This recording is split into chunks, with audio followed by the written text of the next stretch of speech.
FM News. On point.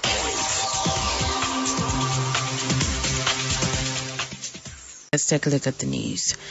Minister for Security, Generally Tumwine, has revealed that investigations are underway into circumstances under which the over 30 people were murdered and many others injured in riots across the country. Tumwine stated that they received information that some of the protesters were planning to get guns to attack armed operatives and destroy some government properties. Now, I've told you, we have yet to establish those who were shot, actually who shot them, and under what circumstances. That's a matter of investigation. Because as I have said, we had information that some of these groups were trying to acquire guns so that they kill people during such a kavuyo. Pre-planned. General Tumwine added that any armed police officer has a right to shoot and kill when near violence, and therefore he has appealed to the public to stay calm. Police has a right to shoot you and kill you if you reach a certain level of violence and you'll die for jail for nothing. Anybody wants to take that risk, do it at your own risk. The moment you attack police, we have had police dead, we have had police now injured, and other security forces, 11 of them. You want to kill me, why should I wait for you not to kill you? We say, onawaya dui kabla hajakuwai. You saw that Jambia man. Suppose he cut the policeman with a panga. The police could have had the right to shoot him there and then with his panga, and there would be no case. So take it from me. And that's why they are armed. Youth leaders in the country have condemned the brutality and innocent Ugandans by security operatives during riots that erupted over the arrest of new presidential candidate Robert Kyagulanyi Ssentamu. Over 30 lives were lost following those riots. The chairperson of the National Youth Council, Jacob Beyeru, cautioned police and the army to always desist from using extra force while on duty. We request that security forces exercise restraint in the discharge of their duties to quell riots around the cities because and for the sake of the lives of innocent Ugandans going about their normal business who get caught up in sections where these riots are happening. And unless security offers that restraining nature of engagement, our people will keep dying and brutality will be the order of the day. You challenged the youth against being used by politicians as perpetrators of violence during this political season.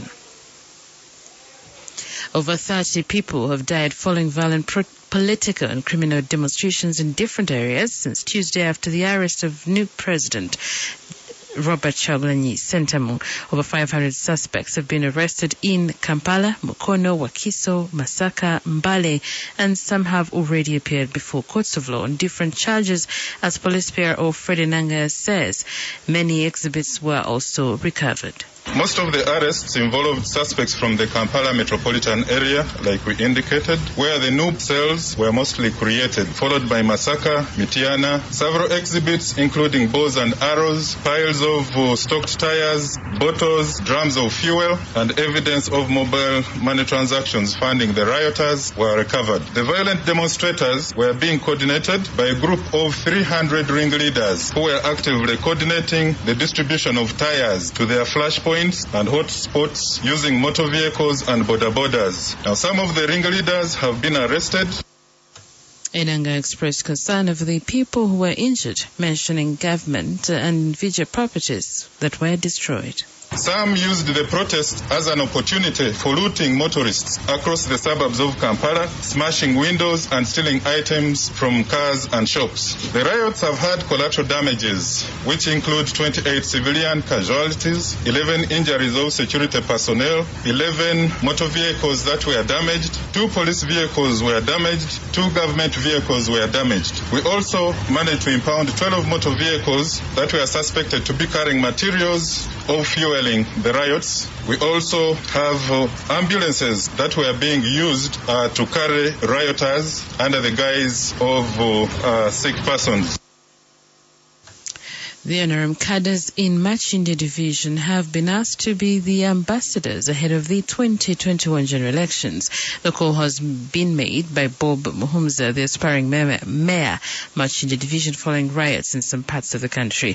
Muhumza says that a number of innocent Ugandans have lost their lives during these riots, as he calls for sanity. I wholeheartedly call upon NRM cadres in Kampala to be keen and be ambassadors of peace. Let's make peace in Kampala, because our people are being tormented, our people are being humiliated, our people are being beaten up, people are being tortured innocently by people that are seeking selfless ends. They have their selfish ends that they're looking for, and they are tormenting our people. Honestly, as NRM cadres, I pray we come out vividly, because these are our own children. These are our own children that are going on the roads, burning roads. Mohomes asked people to observe the COVID-19 guidelines issued by the Ministry of Health, saying the virus is quite dangerous. In sports news, Uganda under-20 football team, the Hippos, has arrived safely in Dar es Salaam, Tanzania, ahead of Sekafa under-20 tournament that starts Sunday. The contingent of 30 people, including players and officials, has travelled to Tanzania aboard Uganda Airlines via Kenya. Uganda is in Group B alongside Eritrea, Burundi and South Sudan, and will play the first leg against South Sudan. Head coach Molly Biekwaso believes the team will perform well. We shall perform well because the boys have worked. We have got the combination plays. We have got the love, the togetherness. I think God will reward us through our hard work. In other news, the lawyer for U.S. President Donald Trump named Tanzania during a press conference aimed at backing an unsubstantiated claim that the result from the 3rd November election was fraudulent. Joe Biden is the president-elect, but Mr. Trump has not yet conceded alleging voter fraud that favored Mr. Biden. I quote, every state, almost every civilized country, even Tanzania and places you wouldn't think of, have rules about inspectors, particularly for mail-in ballots. Tanzania's President John Pombe Magufuli won a second term last month in an election that was marred with violence and claims of fraud.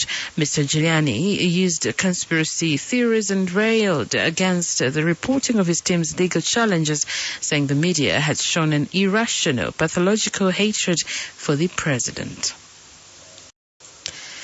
And that was the news of XFM News on point.